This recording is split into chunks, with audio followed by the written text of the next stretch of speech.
Hello and welcome to the TCF Morning Show. It is Wednesday, September 23rd. And tonight I am joined by Mitch Prentice at Mitch R. Prentice on Twitter and Boomy at Boomy TCF on Twitter. I am Zach Lilia at Z Lilia TCF. Tonight, this morning, we'll be talking to you guys about the Bulls with a big hire. Billy Donovan as the new coach. I'm very excited about that one. The Cubs clinch a playoff spot for the first time since 2018 with the Phillies loss tonight, or last night, as you would have to say. And the White Sox, they lose in Cleveland in extra innings on a walk-off home run from Jose Ramirez that we just watched here. That's a tough loss for them. Michael Jordan, he buys a NASCAR team, starts it with Bubba Wallace and Danny Hamlin. That will be really cool and awesome for NASCAR. And then we end the show with a little playoff talk, NBA playoff talk, and we also have Boomys Wacky Web Story. If you want to follow the main page, it's at typical_Chicago, Instagram, Facebook. Type in Typical Chicago Fans. Follow us on there. Go over to YouTube and subscribe to the YouTube page, Typical Chicago Fans. And then go over wherever you get your podcast from, Apple, Spotify, Spreaker. If it's Apple, type in Typical Chicago Fans. And please subscribe, rate, review on Spreaker, on Spotify. Give us a follow. And then, Boomy, what were you talking about? Amazon podcast? Yeah, I've heard that Amazon, like their music, has a podcast section now. So check us out, see if you're on there.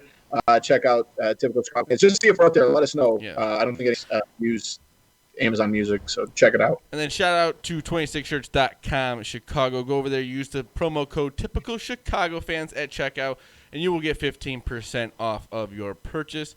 Again, that is Typical Chicago Fans at checkout at 26shirts.com Chicago. You'll get 15% off of your purchase. Follow them on all social medias. Boys, how are we doing on this Wednesday morning? Doing great. Cubs getting back into it here late as we record. So Yeah. big hire for Bulls. It's been a good day for Chicago sports, unless you're a White Sox fan. Yeah, and it's a horrible day. I think you're probably feeling very terrible right now. Mitch, want to talk about the Muddy Otters' new logo I saw on Facebook? Yeah, so we've actually been running with it for a while at our live stuff. We printed a big old banner for the backside of our market stand, but we actually had Shannon Gallagher do it, old Pawpaw High School alum like me and Z-Lil here. So she did the logo, and we officially switched over. The other logo was just like a templated thing. Like we just used like a template image and customized the text a little bit. So we wanted to get something kind of original in there, and so we switched over about a couple weeks ago. Love it. And I said right here, I have my The Muddy Otter cup with the TCF logo on it that Mitch's wife Hannah made for me. So go over to The Muddy Otter and check it out too. Love that. But boys, let's get into it. First subject of the day: Bulls hire Billy Donovan. I am happy. I mean, they could have hired a lot of other guys. The Bulls have had two coaches in the past. I mean, Jim Boylan, bad. No one really liked it from the get-go. Fred Hoiberg, we had a lot of hype going into it, but we kind of found out like the first few games it was not going to work. Just wasn't a good hire. But also, looking back, Fred had, Gar Pax running the show, and they didn't give him much leash at all. So, looking back, there was, maybe under a different regime, maybe he would have had a different fate. The players never really trusted either of the last two coaches. And I feel like this guy, how can you not? He's succeeded in college. He's been to the playoffs in the NBA with teams, and we got a new front office that is going to hopefully let him do the coaching the way he wants to, and I'm excited. I'm excited for just a change. This guy, he's had success before at this level. and players can trust this guy. What do you guys think? Yeah, I think. has, Yeah. I think he would mark down as the third highest winning percentage in Bulls history in the NBA right now. So I don't understand people who don't like this hiring. And you know what? He's succeeded. He's won. So I personally love it. And obviously, I'm a little biased being a Billy Donovan guy and a Florida fan. But, he really, really overachieved with a below average Thunder team this year.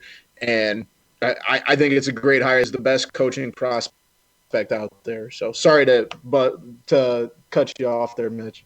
No, that's okay. I think kind of that idea of like there's just so much fresh going on for the Bulls next year, and also I mean you pair it with having the fourth overall pick, which is going to be huge. And I wanted to pose a question to y'all. Do you think that this hire at all will attract any big name free agents in the offseason? It will help. Yes. I don't know if it's going to really. No one's going to be like, oh, they got Billy Donovan, now I'm going to go there. But when a guy is looking at the Bulls, they can trust this guy, and they know, man, they got a guy who has good past history in the NBA. Yep. That's exactly it, Zach. Look at his track record. Even just look at the social media right now. All of the good NBA players that have played for Billy Donovan, whether it's at Florida or whether that's, for Oklahoma City. There's really no one out there bad-mouthing the guy. Bradley Beal, just different guys like Joakim Noah was already quoted, saying how happy he was, for him. And it's like you said, it's not going to make, guys like Anthony Davis just immediately be like, okay, now I have to go to Chicago. But it will help, and it's not going to deter free agents from coming to Chicago like some other hires, might have or have done in the past. So I definitely think. Yeah, and it's not just and not just the coaching pick, but also it just seems like Chicago has been, or the Bulls have been, very due for a change, like a big organizational change. And I think the fact that they've made those decisions to kind of wipe the slate and really start anew, and you have Zach LaVine probably sticking around, who's been so good. You have Kobe White, who was good in spurts last year. Like I already said, whoever the fourth overall pick is going to be exciting no matter what, basically. I don't know. It just feels like the Bulls are in a good place and in an exciting place, and in a place that I know fans have been dying to be in for like a decade now. Yeah, like I said, a lot of different guys out there that they could have hired, but this I feel like is going to be the right hire. There were other guys that would have been the right hire also, but it's just nice that they got the guy that most fans can agree is going to be a good coach going forward, and hopefully this is the end of the rebuild, and we can finally start competing in the East at some point, and then hopefully go from there. But overall, great day for Bulls fans. Great hire, and I'm excited for this upcoming season, however it is played. But boys, the Cubs clinch a playoff spot for the first time since 2018. Once we didn't make it, once we lost in the wild card game. So it's been 2 years since the Cubs have actually been in a playoff series, I would have to say, I guess. Well, I guess one. I guess 2 years. Because I guess they technically called the wild card game the playoffs, but I really wouldn't. But with that, we were watching the game right now. Rizzo had the first home run for the Cubs in 60 innings. It had been 1 week since the Cubs had hit a home run. They scored 2 runs over the weekend. This offense is struggling at a very bad time with the regular season ending on Sunday. Mitch, what are your thoughts on the Cubs offense as of late?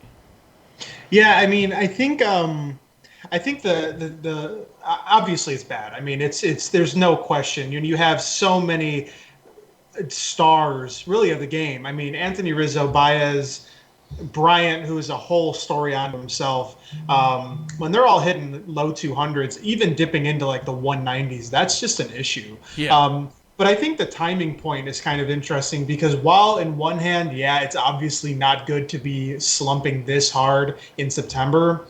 you could also look at the glass half full and say that they could get it out of their system in time. Maybe now is the best time to have it happen because they can they can take this week, work through it, and then be on the other end of it by the time they start the playoffs. So I don't know. It's rough. There's no consistency. There's no power. It just feels like every day it's like they're going to score less than like 2 runs, and it's just brutal. Yeah, it's tough. Boomy? Yeah, man, it's tough because it is a team that has the potential to, be doing more than they are. They're not living up to the potential. And like we mentioned last night, if you would have told us 6 months ago that the offense was going to be the struggle, we probably wouldn't have believed you because of the way the bullpen looked and the question marks in the starting rotation. But yeah, it's been a struggle, but it's still, I'm trying to remain as eternally optimistic as possible that there's, going to be a time and a place where it just starts to click and roll and, things roll into the playoffs. And that's a disappointing thing, too, because this bullpen has really come to play this year, kept them in games and stuff in spots they probably shouldn't have. And this offense is just letting them down all over. I mean, you can't really put it on the starting rotation because even that, they've left them enough. And that's saying a team that's 10 games over 500 right now. Also because we played some pretty bad teams. But every division has bad teams. Yeah. I don't think that's – I mean, to me, it's just – I do wonder, you're saying you can't put it on this and you can't put it on that. But I do wonder, like, it's not just one, key player who's bad. It's the entire lineup. So you got to wonder if there is just something – about this year, this odd 60-game no fans year that just has been absolutely killing the Cubs. And they did start out really well. I mean, obviously they started at 13-3, and I don't think there's really ever been a point this entire season though where you would be like their bats were hot. Has there been like a 3-game stretch? 2 years have you been able to say their bats are hot consistently? They are hot and cold. I know it is like and it may just be because I focus on them more than any other team, obviously, but it does feel like they have that hot-cold dynamic more than almost any team. Especially for a team that all they talked about all year was how much are we going to give this guy? How much should this guy get? How much should this guy get? It's like, well, no one's proven it this year. Let's just say that. Well, and that leads into kind of an interesting conversation moving into the offseason, wherever they end up in the offseason. Now you have, before this season started, you had, we want to extend Baez, big money. We want to extend Bryant, big money. We want to sign Rizzo for the rest of his career, big money. When they perform like this, what do you do? Where does that put their market value? I mean, like Bryant ain't going to get Trout money. Baez ain't going to get Trout money. None of them are. You got to wonder. Yeah, you got to wonder if this year will be the placeholder for where their market value goes, or if people just kind of see it as a skid in the road, So Bryant, it's going to be out with an injury. I tweeted last night. I personally think the Cubs would be better off, and KB would be better off if he sat the rest of the year, like through the playoffs. Yeah. I think Bodie is producing more. I think he's probably not as good defensively, but his bat is way, way better than Bryant's this year, and I think they'll need him because he's clutch. Oh, yeah. Bodie is clutch dude, and I think they could use him in the playoffs. Seems like he just gets the right hit at the right time. So yeah, he got one. But we're in the playoffs. That's all that matters right now. So we'll see how the Cubs do ending the season this weekend against the White Sox. White Sox losing in Cleveland on a walk-off home run. They go up 3-1 in extra innings. In the top of the 10th, and then in the bottom of the 10th, Jose Ramirez hits a 2-run home run to win the game. 3-run. Oh yeah, 3-run. Sorry, 3-run. Yeah. 3-run, but they only needed 2. That was just a tough game. The extra innings are always weird with the guy on second base. The umpiring, not good tonight in the White Sox game. Angel Hernandez. Worst ump in baseball, I have to say. Gotta go. He's bad. Awful. He's so bad. The other night, been bad. The other night when Schwarber got hit in the elbow, he said that Schwarber leaned into the pitch, so they did not give him first base. I was like, what? Unbelievable He's stuff. But really, he's one of the worst strike zones too. But with the White Sox, I guess the the offense has sort of been struggling a little bit the last few days, but nothing you can. Cubs just lost. Oh, darn it. Damn it. Oh, it hurt? Well, that doesn't feel good going into a clinch. No. To lose the night you clinch is tough. That's got to be. You don't see that super often. It's tough. But the White Sox offense kind of a little bit, but nothing to really worry about. You know that it's always going to be there, especially in like a 5-7 game series in the playoffs. You'll be able to get that offense hot. And especially, I think, once you get in the playoffs, the atmosphere will just ramp up a little bit more. I think this last week or so is going to kind of drag on for teams, especially teams that have already kind of clinched. I know that you want to win, but still you want to get to that playoff, especially with those weird – you want to see some maybe different teams. So that will be exciting for the White Sox. Did you guys by chance see Michael Jordan has started his a NASCAR team?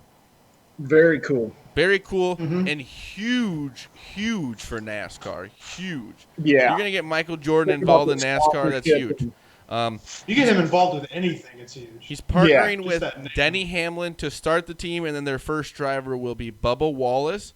I know Danny Hamlin. I've listened to him in interviews. He is a Jordan brand athlete, and he kind of said how his relationship with Michael Jordan was big because Michael Jordan is a big fan of NASCAR.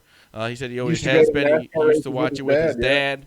So that's really cool, and now he is owning a team in NASCAR, and like I said, that's huge exposure for NASCAR to get Michael Jordan, and that's just awesome for everyone involved. I think it's awesome. Not just Michael Jordan. I mean, Bubba Wallace was that name has become so important in the NASCAR scene because of everything that happened with him earlier this year, and now you merge Jordan, who has always had a big name recognition, but who's just coming off The Last Dance coming out and has kind of had that name recirculate into modern media, plus Bubba Wallace, who obviously was a big name because of not so much for racing reasons, but because of things just outside of that. Talk about just two slam dunk things coming together for NASCAR. I mean, that's huge. Huge. It's going to be beneficial going forward for NASCAR. I think this is just the start of something that is going to really, hopefully, make NASCAR maybe a little bit bigger of a name here, and just kind of grow the game. Increasing the audience size too, I think. And we'll have to see who will be joining that team next. But like I said, just cool to see Michael Jordan in NASCAR. But boys, we got a little bit of playoffs going on tonight. We got the Nuggets and the Lakers.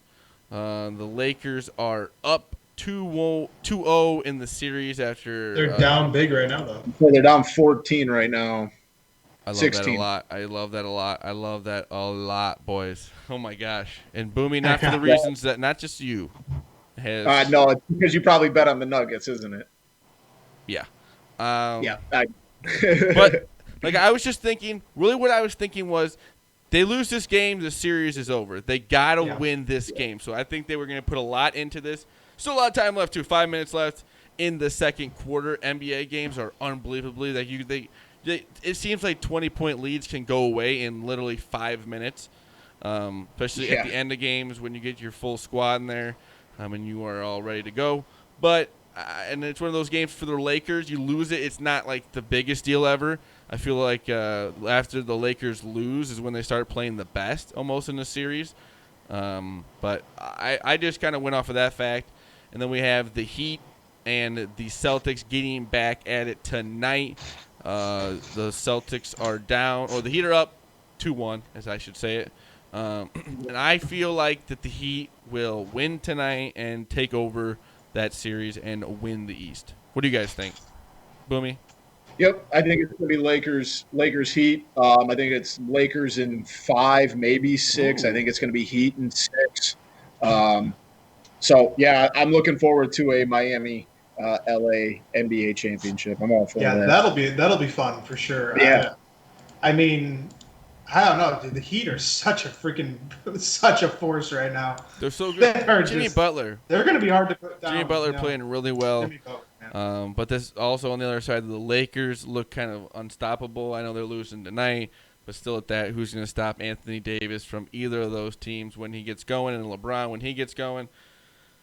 Well, to be fair, I mean, the Nuggets were one shot away from tying it up 1-1. Mm-hmm. I mean, and now they might take it tonight too. So you could say that the Lakers, unstoppable or whatever, but I think that they have a pretty good matchup right now, quite honestly. Mm-hmm. I think that they have a team that will not give up on them. Like I said, they go down 3-0, maybe they would, but if they get to 2-1, then they start getting interesting. But I think Boomy is right. I think it will be the Lakers and the Heat in the championship, the NBA Finals.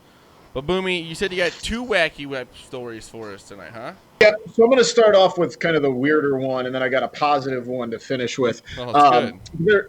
There's a 64-year-old woman, Lorenza De La Via. They found what was originally a marble-sized bump on the back of her head. It was a benign tumor. They left it, since it was small and painless, it caused her no harm or, cause any of her thinking, vision, anything like that. That was 25 years ago. And now this woman from Teaneck, New Jersey, has a football-sized tumor growing on the back of her head that doctors are just now getting around to removing. They said it's going to be a challenging surgery, but they said it's, they're very hopeful that it's going to work out for them. How did this get that out of hand? That's exactly what I kind of want to know. And they said, it was like the size of a little egg until April, when she said seemingly overnight it became bigger and bigger. She's 89 years old, and it kept growing since April, and now it is legitimately the size of, it looks like a football is tucked underneath this woman's scalp. That's awful. Yeah, so they're going to go in and try and remove that, but it is absolutely wild to see because it doesn't look real. She said it was growing by inches almost every day. It's like, but don't you think, like, if it's growing at that rate of speed, that like you would probably have to go get that in, taken care of like immediately? Like, that is no joke. Let's get to the positive one. Positive note, speaking of cancer, Trey Mancini, as many of you may know, he plays for the Orioles, hell of a young baseball player. He has just completed his final round of chemotherapy for stage 3 colon cancer. So I believe his girlfriend or wife or fiance or whatever tweeted it today that he was diagnosed at the beginning of the season, right? Yeah, he was diagnosed like right. That's awesome. What would have been the beginning of the season. Yep. So he was in there. I believe they said it was something like 16 rounds of chemotherapy, and he was released today. 28-year-old all-star prodigy baseball player. Just kind of cool to see both ends of that. So good on Trey Mancini. I hope for the best for him. He's a really, really good young baseball player. Love to hear that. Anything else post-show, boys? Notre Dame ain't playing this weekend. No, they had 7 confirmed. I think 7 tested positive. Is that what it was? I saw 4 at one point. I didn't see after that. Maybe it was 4. So they will not be playing this weekend. We'll have to see how that goes. And we get the SEC back this weekend. Get the SEC back this weekend. Still feeling a little weird with college football, but maybe that'll bring a little bit of a normalcy back to it. It'll be at least some better games. Definitely. But other than that, we'll be back tomorrow morning to wrap up the week here. Make sure you go today. They'll be dropping a new podcast with just Boomy and Matt. A little special, what did I say, 30 and over club? Yeah, something like that. Yeah, the 30 and over club. They didn't like that Smart comment. But thank you for joining us tonight. Mitch Prentice at Mitch R. Prentice on Twitter, and Boomy at Boomy TCF. Follow me at Z Lilia TCF. The main page is at typical_Chicago. Instagram, Facebook, type in Typical Chicago Fans. Follow us on there. Go over to YouTube, subscribe to the Typical Chicago Fans YouTube page, and then wherever you get your podcast from, just type in Typical Chicago Fans. You will find us on there. If it's Apple, subscribe, rate, and review, please. We would love that. Give us a 5-star rating if you would. And then shout out to 26shirts.com Chicago. I have this shirt on right here, the North Side shirt. So if you want a shirt just like this one, it's all for a good cause. Go to 26shirts.com Chicago. Boomy's got his right there. Use the promo code Typical Chicago Fans at checkout, and you will get 15% off of your purchase. Again, that is Typical Chicago Fans at checkout, and you will get 15% off of your purchase. 26shirts.com Chicago. Follow them on all social medias. Boys, anything else? Let's have a hell of a Wednesday. Let's have a Wednesday. This has been the TCF Morning Show, Wednesday, September 23rd. We love you all. Peace.